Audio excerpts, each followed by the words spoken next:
Add bokeh to your image. Super easy game. Follow me. First, I'll take the photo of night city with lots of beautiful light to our project. We'll make this light as bokeh. Ctrl T, hold Alt and Shift, drag out to expand the image from the center. Move it to the place that suits yourself. Now, Filter, Blur Gallery, Fill Blur.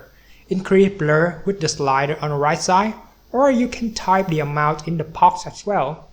Look down, you can see Bokeh in Effect tab. Let's increase light bokeh to 77% and bokeh color to 70%. Now you have bokeh effect. Change blend mode from normal to screen and Ctrl T to place it.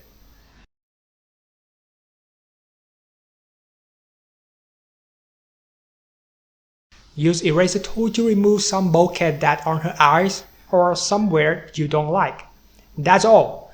There's lots of tips in our YouTube channel, the link on our profile. Thanks for watching.